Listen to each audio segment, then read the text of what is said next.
ఆదిత్యులు, ఏకాదశ రుద్రులు, అష్టదిక్పాలకులు, అశ్వనీ దేవతలు ఇద్దరని చెప్పిండు. వీళ్ళందరిలో ఎవరు శ్రేష్ఠులు? మళ్ళీ ఒక ప్రశ్న.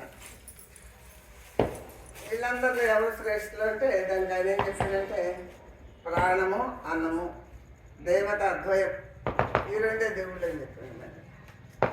ఆ రెండులో ఏది శ్రేష్టం? ప్రాణమే శ్రేష్టం అన్నమాట.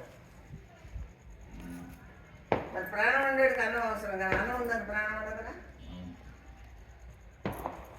ఆ విధంగా మహాత్ములందరూ ఎన్నో ఎన్నో చేసి మనకి శరీరంలోనే దేవుడు ఉంటాడు. పాటల్లో పాడుతున్నారు మనవాడు, దేవుడు ఎందున్నారు నా దేహం అందే చోట. కానీ దేహం అందు చూడటానికి ఒక్కళ్ళు కూడా ప్రయత్నం చేయట్లా. ఎవరన్నా నేను ప్రయత్నం చేస్తున్నాను అన్నాడు, చేయొద్దండి.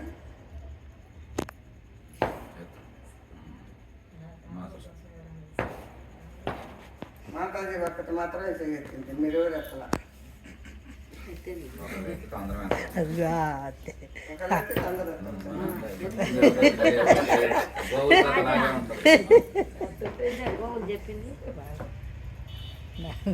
ఎందుకంటే ఉన్న సమయాన్ని తపస్సులు, వాక్ తపస్సు అని, శారీరక తపస్సు అని, మానసిక తపస్సు అని మూడు చెప్పారు. ఇప్పుడు ఏ పని చేత ఏ మాటలు చెప్పలేని వాళ్ళకి కూడా తపస్సు అంటే పరమాత్మ భగవద్గీతలు ఏం చెప్పిందంటే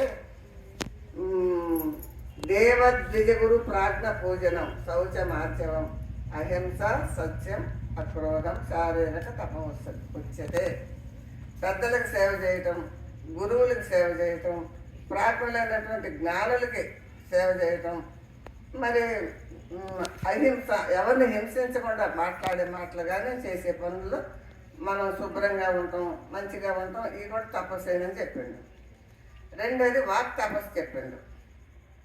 అనుద్వేగకరం వాక్యం సత్యం ప్రహితం చేయొచ్చు, స్వాధ్యాయ అభ్యసనం చేయవ వాక్మయం తప ఉచ్యతే.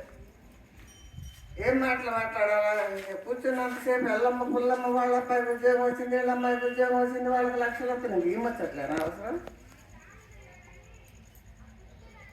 ఏం చెప్పుకోవాలా? నేను సత్సంగంలో ఇది జరిగినాయి చక్కగా చెప్పింది నారాయణమ్మ. మరి పూర్ణమ్మ వచ్చింది కానీ నాకు చెప్పలేకపోయింది అవన్నీ అంత చక్కగా చెప్పలే, బాగా వెళ్ళలేదేమో పూర్ణమ్మ. మరి చెప్పడానికి ఒక తీరిక లేక ఎవరు కొట్టుకొని పోవాలని పరిగెత్తిందా?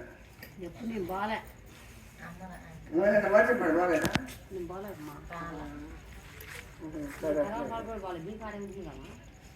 కరాలు పోలేదు, మర్చిపడిపోయింది. అందుకని ఇక్కడ విషయాలు ఇట్లా సత్సంగాలు వచ్చి నాకు దోచింది నేను 10 నిమిషాలు చెప్పి, ఆయన దోచింది ఆయన 10 నిమిషాలు చెప్పి అట్లా కాకుండా మీరు భజన చేసుకునేటప్పుడు కూడా కాసేపు 1 గంట సేపు సత్సంగం చేసుకొని 1 గంట సేపు భజన చేసుకొని అని చెబుతాను నేను. ఎందుకంటే భజన అంటే కొంతమందికి ఇష్టం, భజన లేకపోతే రాదు అసలు. సత్సంగం ఉపదేశం తీసుకున్నాడు. సత్సంగం అంటే అసలు తన్ను తాను తెలుసుకోమని చెప్తున్నారు. ఎవరి కాడికి పోయినా మహాత్ముల కాడికి పోతే ఏం చెప్తారంటే ఒక ఆమంట మలయాళ సేవాశ్రమానికి పోయి నాకేమొద్దయ్యా మోక్షం కావాలా, మోక్షం చెప్పమని. ఏమకపోతే మిగిలింది అదే నమ్మ ఇంకా చెప్పేది. ఇంకా